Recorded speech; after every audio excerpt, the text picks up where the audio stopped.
Hello, and welcome to Sobercast, where we provide AA speaker meetings and workshops in podcast format.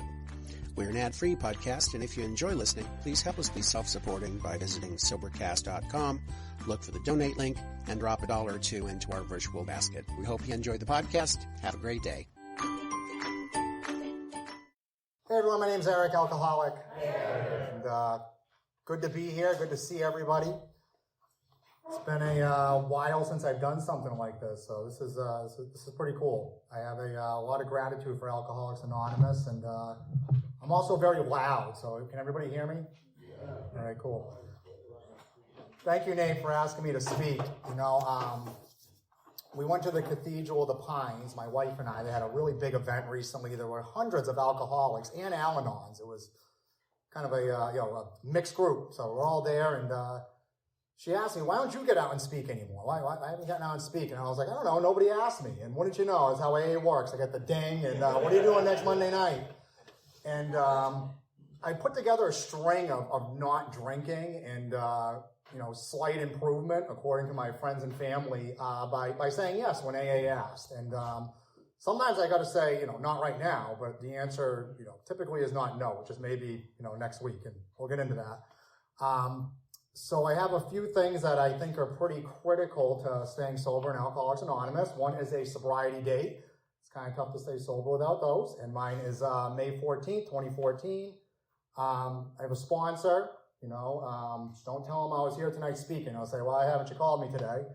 And I also have a home group. Every Sunday morning, unless we're out of state, I'm over at the Monadnock Hospital at the Big Book meeting.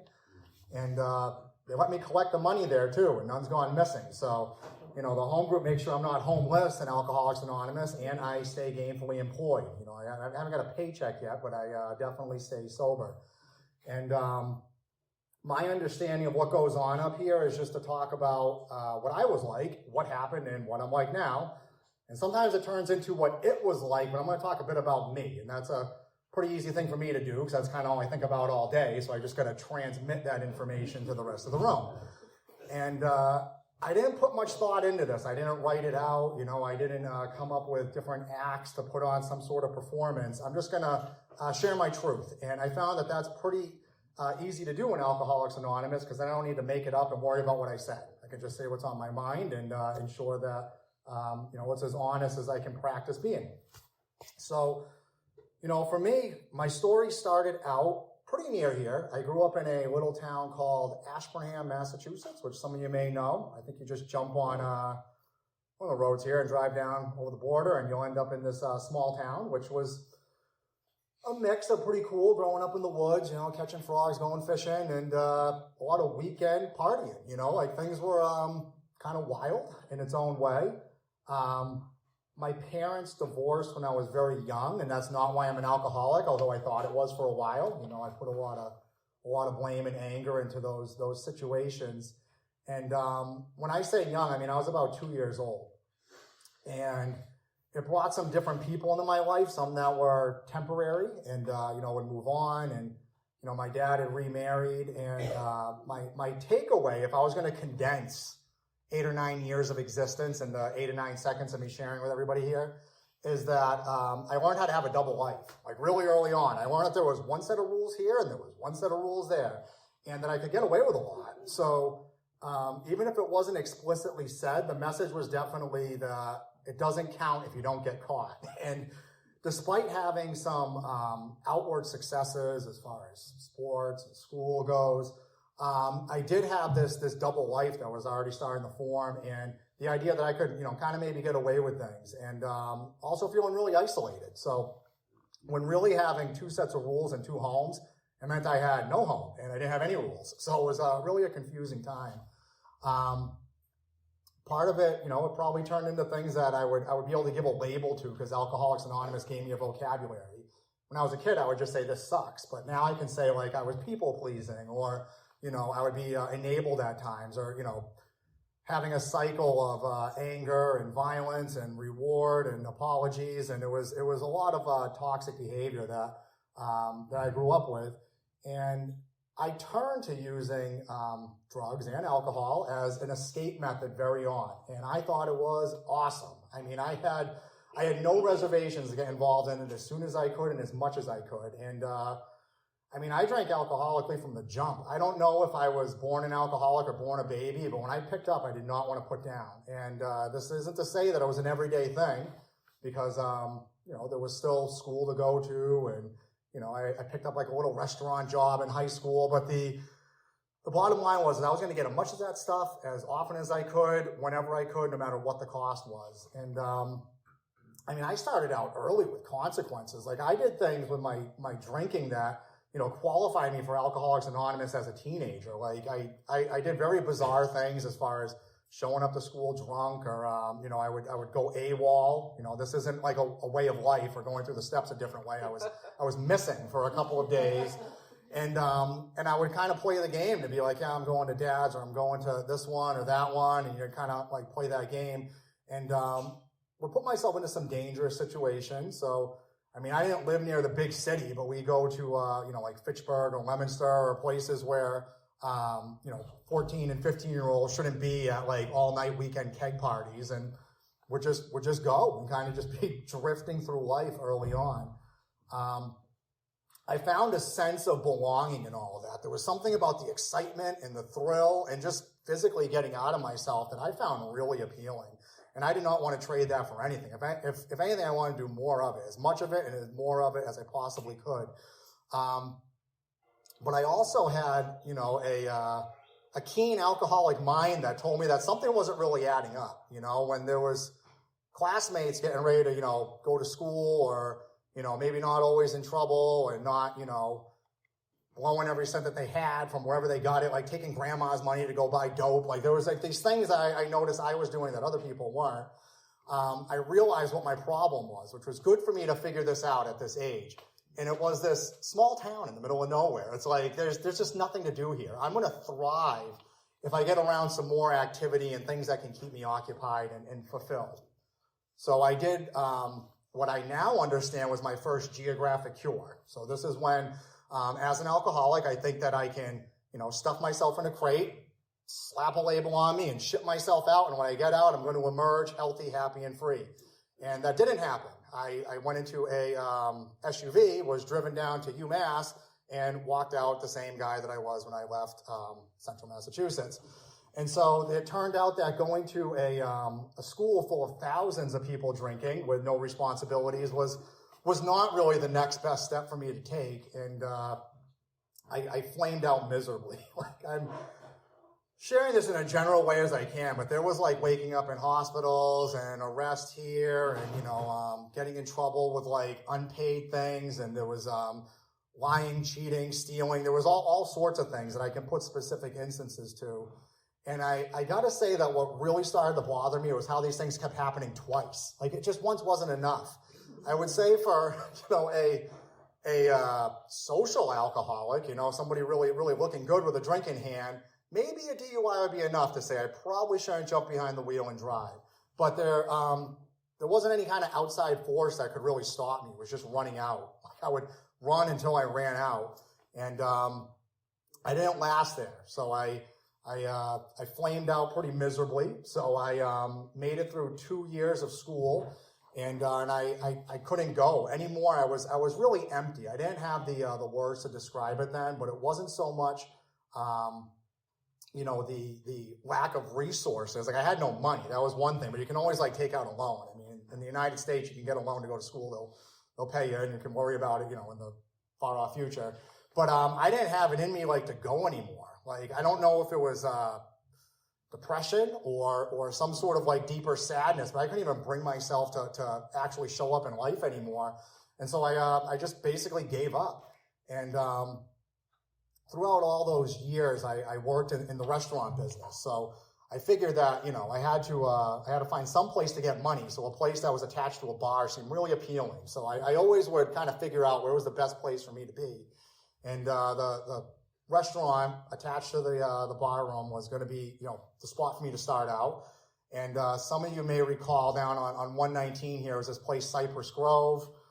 I mean, I think I can share whatever since they're not there anymore. But I mean, you could get paid under the table and you could stay after your shift and have a good time. And this was like before the, what was that? I don't know what the legal drinking age, I've heard it's like 13, 14, but I was imbibing at a young age there, but I picked up some skills working in restaurants for a while. So I talked to one of my employers.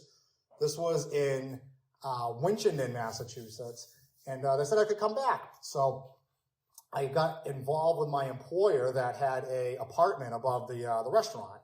And again, now I'm thinking like, I got this all figured out. It wasn't going to be go to rehab, sober up, fix my life. It was going to be live above the bar room. So that way I don't need to worry about driving to work. Like this was what I was going to do, because the last thing I could possibly fathom was possibly not drink.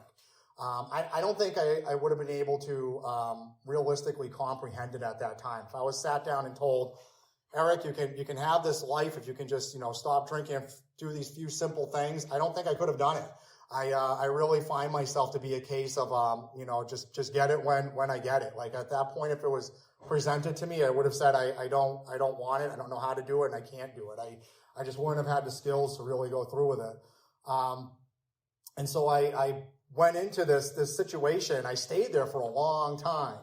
Like alcoholics, they don't just find the bottom, like when they get down there, they start to renovate it. Like I found my bottom, and I got some furniture in there, like we had the posters on the wall, and, everything was looking real nice to my standards.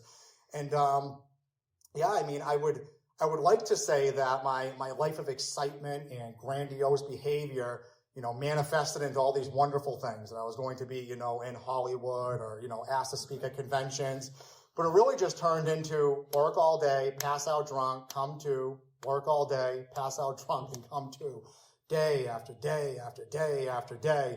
And if I kept doing this for like thousands of times, I would not be exaggerating, because I did this for years. Just, work all day, drink till I pass out, get up and do it all over again, over and over and over. Now, I did run into some problems along the way, because I really like drinking alone. I didn't really want anybody to bother me.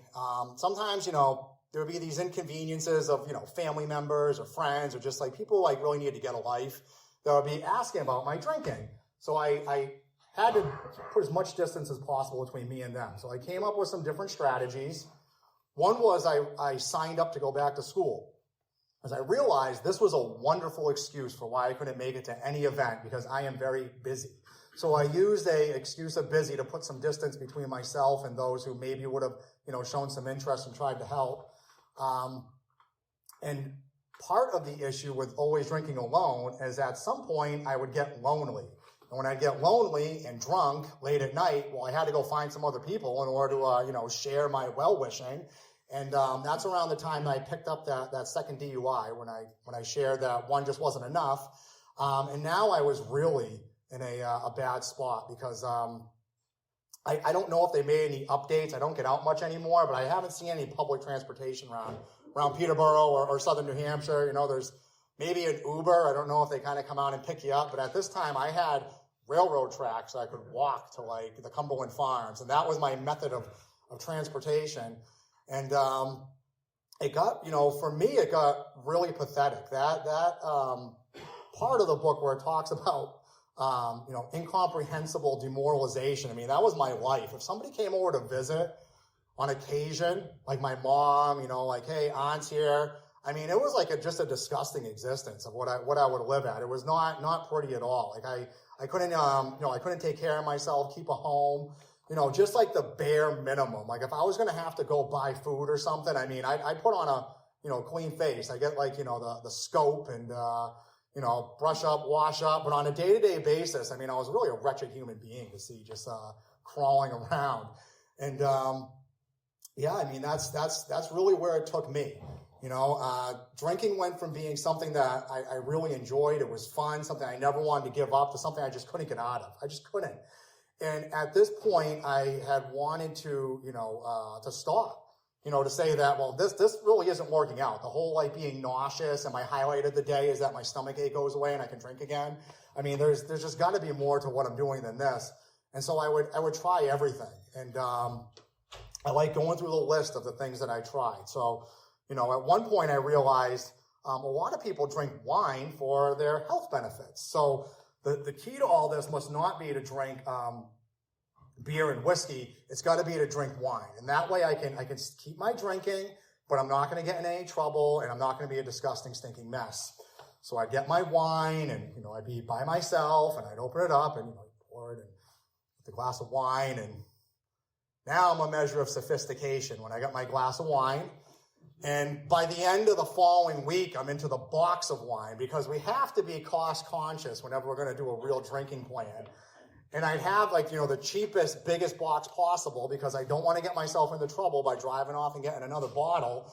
And that's how it just went downhill from there. I ended up just as sick as I was, and just looking for that quick relief. And I want to share a couple of these instances just to remind myself of where booze takes me. I always need to be really mindful of that, because my first sponsor told me that every relapse starts with looking at somebody drinking the way I don't and thinking, I can do that. So when I sit up here and talk about some of these bizarre drinking habits and fantasies, it's because I don't want to catch myself thinking I can drink like that person having one and then going home. That wasn't me. I'm the one that would go out for one or two and come home past one or two. That was me over and over and over again. And some of these little anecdotes remind me of that. There was another time where I decided that I really needed to broaden my horizons. So again, this is like fall down drunk day after day after day. We're talking thousands of times. So there was some periods of what I saw victories at the time.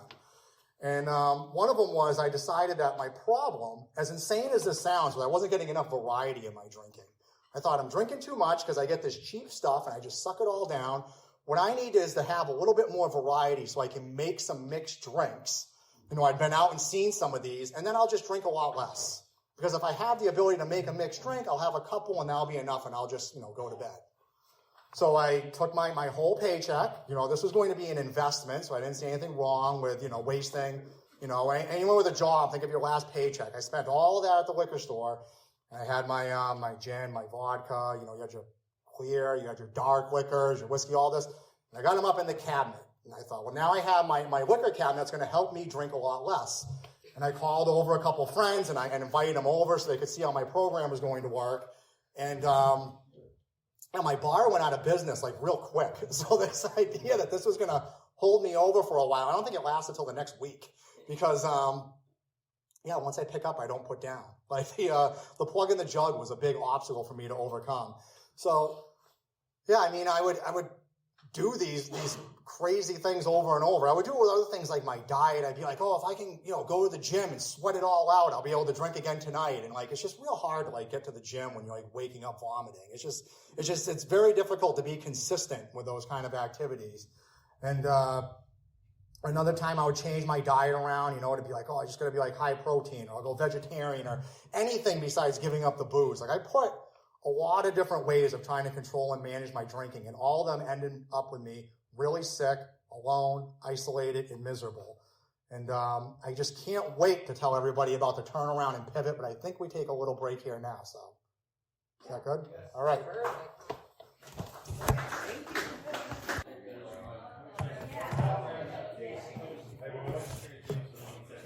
All right, hi everyone. Name's Eric, and still an alcoholic. So we must have some real alcoholics here. I don't see many got up and left after that display of a drunk-a-log. So I've never done this before, and sharing a full hour. So in a typical share, I may be a little lighter on some of the specific details. However, I do feel that my prime commitment here is be as helpful as possible. And if anybody resonates with any kind of drinking story or kind of behavior that's not something to be totally proud of, I like to share that there is some hope when coming to meetings of Alcoholics Anonymous. And I was hopeless when I showed up here, to give some definite examples. I could go on and on and on. And the most pathetic piece to me was that I did a lot of these things twice. And so I ended up in a space where I didn't want to live, but I didn't really want to die. I was just kind of existing and wandering from one scene to the next. And I thought that it might be a good idea to turn myself in, like it was like, the Wild West, and I could say, well, you got me, but I wasn't like exactly a train robber, or I didn't know how that could exactly go or what I would turn myself in for. So I thought I just had to, drink until the bitter end. Like the choice just didn't seem like it was there for me. Now, amidst all of my escapades, there was a period where a judge decided to 12-step me and send me to Alcoholics Anonymous, which I wouldn't have called it that. And looking back, I'm grateful they do that because I would have never came in here on my own at that time. But I had been sent to get my slip signed, and I paid such little attention to Alcoholics Anonymous that I thought this is where you went when you were drinking. I wouldn't have thought you'd be here for any other reason. So I figured this is where people go who can't make friends and they need someone to go when they're drinking, because why else would you be here? It wouldn't have occurred to me to stop drinking. So I went to these meetings, just a handful, paid no attention because I didn't have a problem that was that bad to be sitting in those halls. And I left. But what I did pick up, which was really important for me, was that there was no commitment, dues, fees, like sign-up sheet. It was just, you could come in, you're welcome, keep coming back, and there was really not a lot of pressure, a hard sell. And I fully understand that may not work for everyone, but for a guy like me, that was very appealing, that I could come back here and I wasn't going to get pressured about what I did last night. I could come and sit and listen. And I did that in the town I was living in. I don't remember the meeting, and I did not sober up then. But I had some meaningful experiences that kind of stuck with me that involved that if I managed to clamp down on my drinking, I was totally miserable. And if I drank the way I wanted to, I was totally out of control. So by definition, when I had to control something, that meant it was out of control. And I saw Alcoholics Anonymous as a safe place. And for me, one of the first of numerous miracles was that instead of drinking on Tuesday night after the meeting on Monday night, I went to a meeting on Tuesday night. And this was at the hospital in Gardner. And the format was different. I came to appreciate there's the 4 main types of meetings. You got this one here where you listen to someone like me talk about doing Alcoholics Anonymous. And there's one where you all sit around and everybody tells a few details about how to do Alcoholics Anonymous. And then we read a big book, which is, it's only about this big. It's not really like, don't be intimidated by the size of the book. And then a step meeting. Well, this one, it's one where everybody talked about their own experience for like quick hits. It was like speed dating, but with, drunk stories. And I was blown away by the honesty because I had lived this double life for decades of hiding and stealing and cheating. And here people were just putting it all out there, and I was waiting for someone like to bust in and like be like, well, I know they like keep their like a psych ward here or something. They're gonna get them.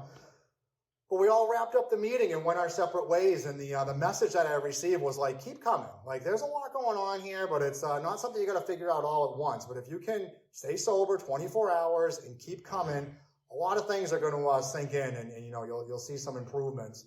And I latched on to a guy that. When I met him, I thought he was kind of appealing because he was still kind of crazy, even though he was sober 30 years, and that seemed like something that I could be a part of, And I don't mean crazy like scary. He would just share how he was like kind of mad, and he was like, oh, I shouldn't be mad about this, but I'm mad about this. And if I went to a program where everybody says, hey, we hold hands and life is great, and we go watch the rainbows in the day and watch the shooting stars at night, it just wouldn't have clicked for me. I needed to be in the place where people say, like, I'm an alcoholic and I still battle with alcoholism. Like I'm not drinking today, but there's some things going on in my life that I need help with. And this guy, he filled that role of sponsorship for me early on. He told me a couple things. He said that I didn't want to hear, so that's why I think he was a good sponsor for me to start out. He said that for him, it was important to go to a meeting for every day of the week that he drank. Now, I didn't really want to tell him that I drank every day and I'm not some loser that's going to go to AA every day. So I figured, well, I might want to kind of keep that on the QT for a bit. And he also shared that 2 go out before 1. So it's going to be real tough for me to stay sober with somebody who doesn't want to stay sober. And so that's going to impact my my friendships and my imaginary romance life. It's going to impact some of these relationships that I have to make some hard boundaries fast. Like, this isn't a boundary I can make next week. Like, it was really clear to me that I'm not going to stay sober with a ginger ale over at Harlow's. It was like, this has to happen now. Like, cold turkey on the codependency. And that was something I was willing to face. I was beaten into a state of reasonableness where the alternative really didn't seem too appealing whatsoever. So I was willing and able to go through on this path. And there was a meeting that was in the nearby city that happened every morning at 8:30. I had been in the restaurant business working till like closing time, at 10, 11, 12 at night. So I didn't know people got up that early. I've learned otherwise now with small children that's actually pretty late to be waking up. But I went there and something just clicked. Like, it's something that I'd like to have for everybody who has a problem with drinking, is that I latched on to the stories that were going on here and the energy and the positivity. And it really helped me stay sober starting out. Like, there was not a lot of steps or beating me over the head with protocol and a process. It wasn't like, you got to do this and then this and then this and then this.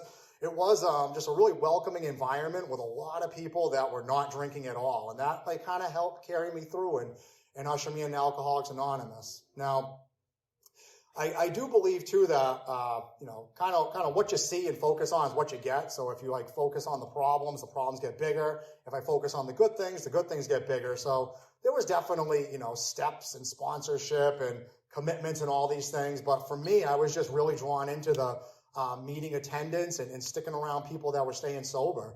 And it worked for me. It worked really well. I put together some consecutive days of sobriety, something that, I never would have thought possible. Like, I was a chip chaser and a meeting chaser. And they said, yeah, go to other meetings. Like, just get in the car, like, you don't need enough time to speak. We'll bring you there. And we go to Fitchburg, and Leominster, and New Hampshire, and like all over the place. And I was having trouble with a morning meeting. So I started going to meetings every day, just like that guy had said. And I couldn't find any morning meetings. Like, so they may have been out there, but I couldn't find one. And I looked on the map and I found one in Peterborough. So there was one up at the hospital at 8 a.m.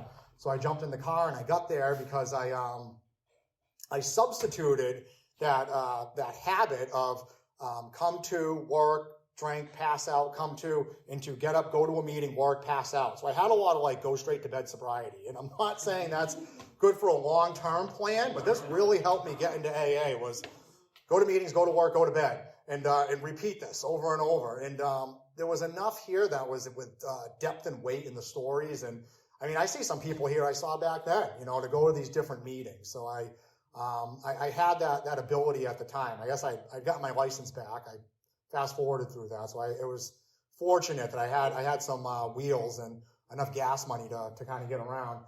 And I still had that alcoholic mind though, And one thing I had always heard is there can't be any major decisions. Now, I was barely employable, so I wasn't about to jump into anything else. I was going to keep doing what I was doing, which was kind of washing dishes, making the food, wash the dish, make the food, like really, really simple tasks.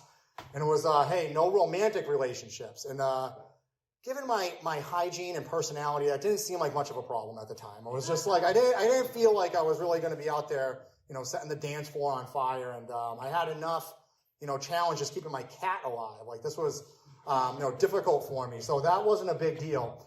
So I kind of put everything on the side for a full year and did AA.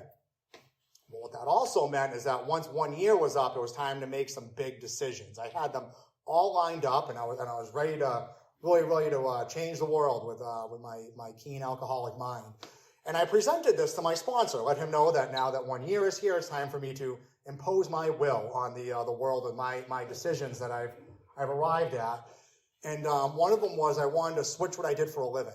I wanted to do something else, something I'd always wanted to do, but it turns out that corporate America doesn't look kindly on calling out sick all the time when I'm hungover. So I never could do anything that involved being on time and on a regular basis. So I went in and I applied and got this job, and my sponsor said to me something that really helped me at a time. Again, this real basic AA stuff. He said, why don't you go up to where you're going to think about moving and start going to meetings now, because it's really dangerous to feel like an outsider when going to a new area of Alcoholics Anonymous. Like the disease of alcoholism, it's cunning, baffling, and powerful. And I'm pretty quick to all of a sudden say, like, those people do it differently. When it could be the same book, the same people, all the same thing. But I got to be mindful of saying, like, there's those people at that AA, and I do AA this way. So I listened to this guy. I was willing to take suggestions. And I started going to meetings up in Milford, New Hampshire. Got a job up in Merrimack, got my own little place. Like, I was proud of myself. I was kind of just renting a room for out of pity and sympathy from somebody to, on a weekly basis. And now having like an apartment, with like, furniture and utilities that were consistently on. Like, these were big steps for a guy in sobriety. And I just kept going from there. Like, I went to that meeting because they were 5 days a week in the afternoon, and then in the morning they were at 6:30 a.m. But that was still a little too early for me, but I could do this 5:30 every day in the afternoon. And then I go around to other meetings. So, sometimes I'd be out here, we go out there, I go to Nashua, I'd be all over, meetings. Well, I noticed something up in New Hampshire that was a little different than Massachusetts. So trying to stay away from these differences, but up here, everybody said, who's your sponsor? Like, what step are you on? Who is your sponsor? Who's your sponsor? And I thought to myself, the best way to get people to stop asking who's your sponsor is to just go get a sponsor. So I asked someone to help me out with sponsorship, and this man obliged, and we went through the steps of Alcoholics Anonymous, one at a time in his house, which really blew me away because I have trouble making time for anybody. I'm always so wrapped up in the big important things that I have going on that to learn from somebody how to slow down, sit for an hour or two, go over these steps, take time away from it. So he was kind in the way that he did it, but also strict with there's no wasting my time. Like, this is what you need to be prepared to do to discuss. Like, we're not going to, do any review of what you should already have like looked over in the big book and we can do together. There were some things together, some things separate, but the idea was I had to show up. I couldn't just go to his house and say, hey, I'm ready. What do you want me to do? Like, this guy expected me to put in some footwork, have some sober feet. And we did that. I learned a lot from that person that I'm forever grateful for. That he was willing and, taking that time with me. Now, part of this process, of course, is to, do a thorough inventory, learn about myself, take a closer look. And I was shocked to find that I was the problem with all these things. I spent so long identifying so many people, places, and things that had done me wrong that it was really a drastic proposal to suggest that I had a part in any of this. But we got there, painstakingly to arrive at, well, where was I involved? And, some of these things were wrongs that have been done to me that I allowed to, bother me and have me act out to others. So it wasn't so much forgiving things that were not forgivable, like maybe an abuse situation when I was young, but it's on me if I'm carrying that into when I'm 30 years old. And if I'm behaving in a certain way because of what happened when I was 3 years old. That's where I have a part is, what am I going to do about this? And some of it may take some extra effort and talk to people that aren't affiliated with Alcoholics Anonymous. There's some resources and help that I can go out and seek. And this person helped me realize that. Step 5 was scarier. The idea of talking about what I had done. It seemed one thing to like write it down and like throw it in the bonfire and just we can all just forget about it. I knew it, I wrote it, let's just move on. But to say it out loud, it helps things become real. It's just like now, if I was going to think out what I was going to say, I'm sure it'd be a lot wonderful than what I'm babbling about now. But when it actually comes out, it has a meaning and truth that I can't replicate if I was just going to keep it to myself. So sharing with another person was really important. And, 6 and 7, and going into the amends process, which, it helped me really turn my life around. Does it need to go till 8 or 8:15? Quarter after. All right, good, because I'm just getting into the real steps here. The work is coming on display. But, I had some that I made very sloppily immediately. Like that 1 year in sobriety to let, the ex-girlfriend know that I was sober now, and won't she be thrilled? And I was disappointed to find out it wasn't that exciting, or, to make some really haphazard amends, and maybe some that weren't necessary. Like, do you need to apologize to your drug dealer? Probably not. But these are the pitfalls that I made in early sobriety. And, sponsorship helped me get some of the important ones that were actually meaningful. And I do believe that Alcoholics Anonymous put everything in place to be as inoffensive as possible. So if I say anything that, sounds off, incorrect, or is offensive, it's because I'm wrong, or it was misheard, because the people who did this program really went out of their way to make it as inoffensive as possible, because an alcoholic like me is very sensitive. So some of these things I'll say how to do it. I'm just sharing how I did it, and it's my experience that it was important to get the big names. It wasn't important who kicked dirt on the playground, and it just wasn't important what happened in these kind of transactional things from 20 years ago. What was important was these relationships that kept creating a cycle that I just couldn't get past. It was just like my drinking. That whole idea of come to, work, drink, pass out. I was doing the same thing in relationships. And one in particular is with my mom. And I had the help of my sponsor to figure out how to really make this amends, which, you can just imagine how many times I said sorry to my mother. My mother had to deal with me for until she, had me go on my merry way to kind of forge my own path. So the apologies were there over and over and over again. This needed an amends. It's kind of like learning that the Constitution doesn't have an apology. It has an amends. We don't apologize the Constitution. We amend it. And this relationship really needed some change. And the way that this was done is we took a trip. My mom wanted to go to California and see her sister. And I resolved to go there with my sober self and not be a pain in the you-know-what the entire time. Now, in my 30-some-odd years up until then, I had never really gone a half an hour without being a real annoyance to my mom, like a real difficult person to be around. And at this point, I decided, I'm going to talk with her about how things are different. I'm in Alcoholics Anonymous. She knows this. And I'm seeking out that we can have a nice time together and build something new. So what we had is gone. Eric and Mom, that relationship is gone, over, dead. This is something new. And we did it.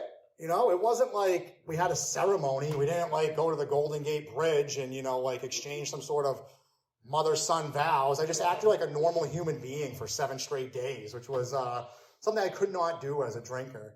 And we went out there.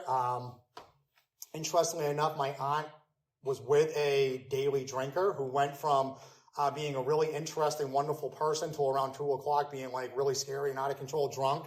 And that was something that, as a shared experience with my mom, to see that other side, to be here's what drinking does.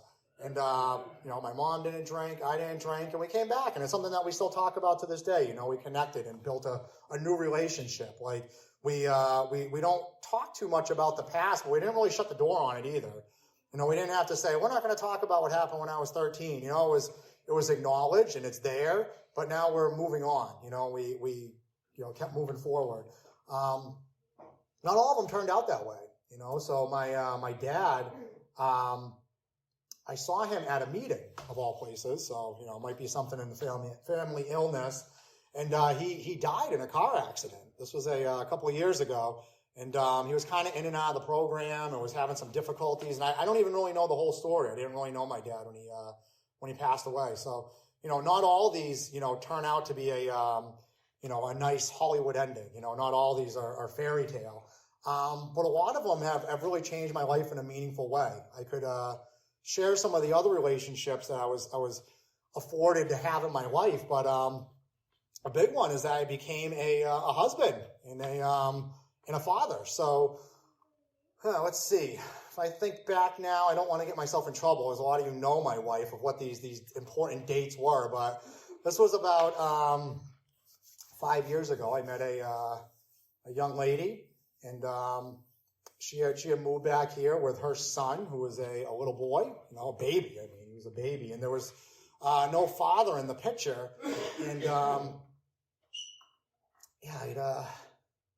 I'd always had this problem with some of my step-parents, that I was really angry. I couldn't get over that. There was some, resentments that I couldn't move past. Okay. And I had the opportunity to have a little boy brought in my life that let me do things differently.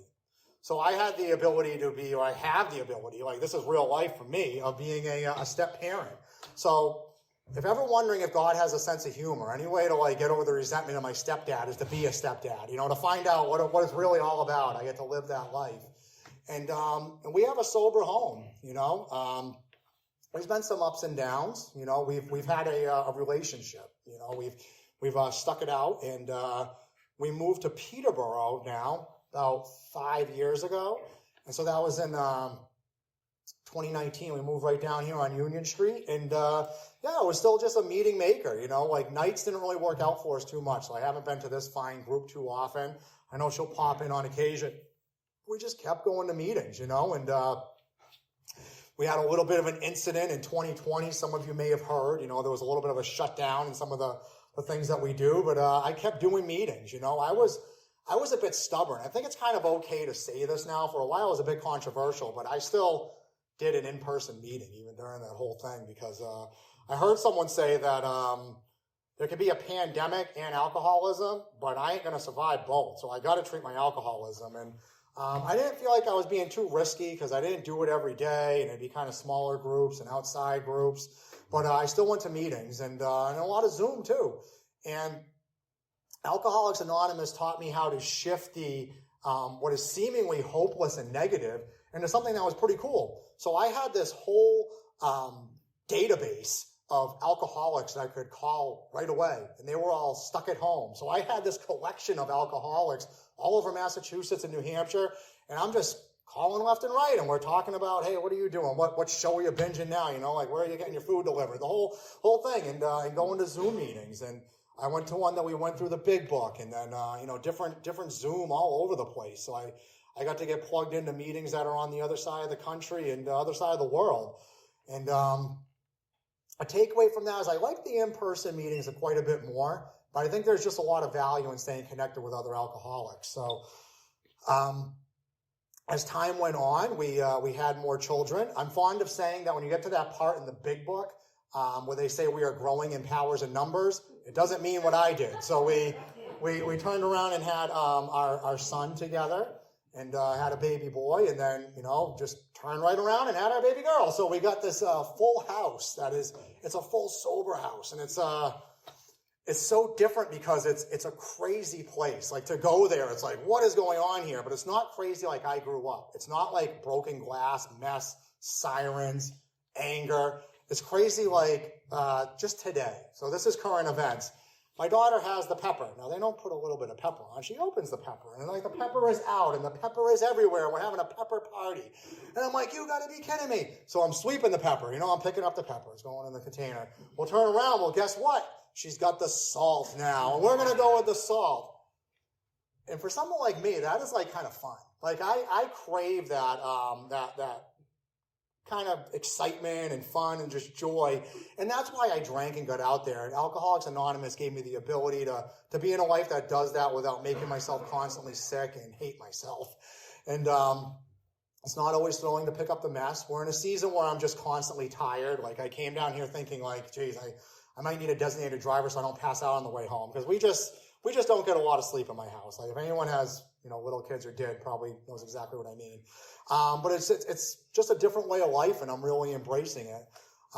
We had a chance to move, so we went from that end of town to that end of town, and it was really based in part on the recovery that's in this area. So I shared that I had that talk with my sponsor, said, you know, go to a place where there's meetings, and go to the meetings before you go there. So, you know, I think there's a lot of nice little towns around here. I don't know where everyone's from. Again, this is just my take on things, but I like being in a place where there's meetings, at least, you know, every day or maybe 2 a day. And I've been doing the step meeting that meets here on Tuesday mornings, because I work from home a lot. So, you know, it's probably good for me to get out once in a while. Like, this is a big deal for me right now. I mean, getting out on a Monday night, this is like the big time for me. So I'll go to the step meeting, and that helps me stay on track. So, you know, after some of those, you know, amends that I shared and building down that list, there's still the process of ongoing taking a look at myself, staying connected with my higher power, prayer, meditation, and showing up for others. So, you know, if somebody's asking for help, I can tell them, you know, how I do things, give them that abridged version. And so I like that meeting. I have a hard time getting to meetings a lot too, you know, because it's something I had heard somewhere along the way, you know, that there was this person when I was real new in recovery, and it stuck with me. He's just like, I don't know why my wife's mad at me. I'm going to a meeting every day. What doesn't she understand? but told me it's going to be tough to be a dad if I'm, away from home every night. So I've, through talking to sponsors and people that are even in this room now, realized that you can have a family and Alcoholics Anonymous. And it's not a matter of balance, keep them in order. It's just prioritizing, saying AA is a top priority. Got to be here. Like I don't miss full weeks of meetings. That whole 7 days without a meeting makes 1 week is something I really believe. So I don't miss them.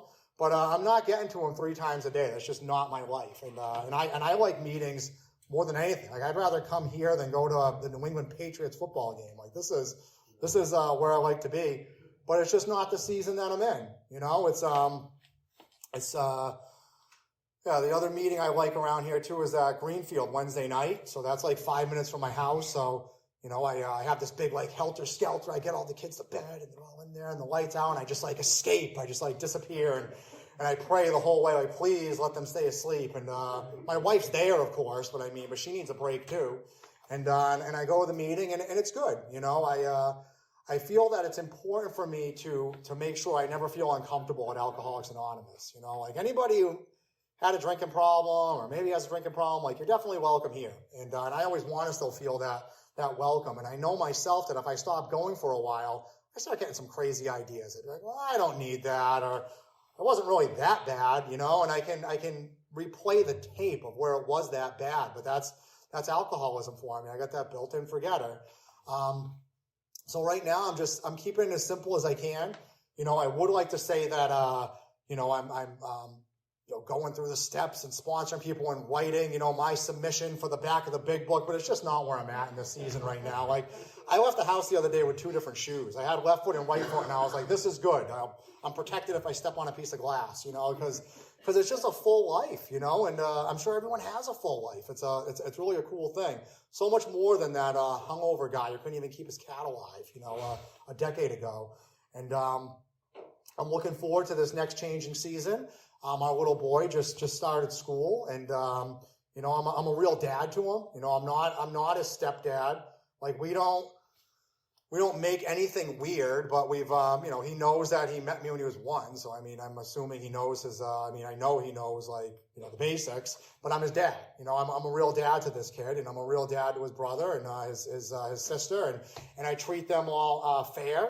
Equal's not always fair, but I treat them all fair, and they all come to me and I show up at home, and and so that's really where my life is at right now. I got a solid career because I've been showing up on time. It turns out that employers really value that, like actually showing up when you're supposed to, and they give you these certificates of appreciation with the pictures of the president on them, every week that I continue showing up on time, and we turned around and built a little home here where there's still challenges. I still have the salt and pepper everywhere, but it's just different now, and it's way better. So, I can't say that like my worst day sober better than the best day drunk, but I can say on average my life is much better, and I never want to go back to how that was. I really don't. I'll put in a quick plug too before I wrap it up and let us all get going where we need to go. That I struggled kind of with the Zoom thing. I mentioned I was going to it, and I would just get like so mad because, of course, I want to do what I want to do. It's like, can't these kids just go to bed? Like, don't they have any sense about what I need to be doing with my life here? And I swallowed that pride and kind of manic alcoholic behavior and got involved in some Zoom groups. And I go to this really cool one out in California that I was telling my friend Nate about, where they do one speaker kind of like this. So I felt like I was primed for it. And they do it at night. So I can, in the one sense, I can't have any excuses. There's meetings 24 hours a day. But now I have like this outlet where I can hear a story of recovery and Alcoholics Anonymous. I keep myself plugged in, and that happens every Tuesday night. I check out this meeting out in California, which, these are things that I wouldn't have had the ability to do on day one. It really was a matter of suiting up and showing up and connecting with people that I'm sure there's a lot of them like that in here that are just going to be kind. I know a lot of people show up for other alcoholics, but over time, AA had so much more to offer me. It let me put together a life and repair relationships and stay sober one day at a time. I still don't get caught up in that. And I talk about the 2 different shoes, and I'm just glad that I got one left foot, one right foot. I mean, those are days that I just say that same step 1 prayer that, God, please help this one drunk stay away from one drink for one day.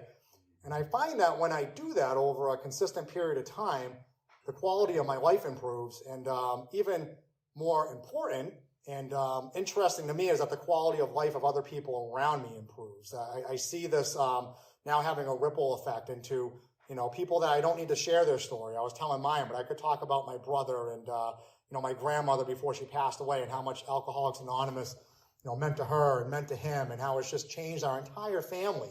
Like the tree that was rotten and covered in fungus is now like growing again and flowering and helping the next generation. And I know that it's all for nil and all done, game over if I pick up that first sucker drink. So I'm probably going to end this here a couple minutes early. So I hope if you ever do this again, you'll think of having me back. So thank you very much.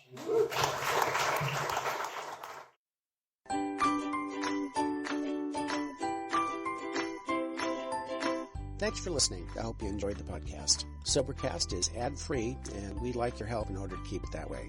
So if you'd like to help us be self-supporting by pledging $1 or $2 a month, visit Sobercast.com and look for the donate links. Thank you very much.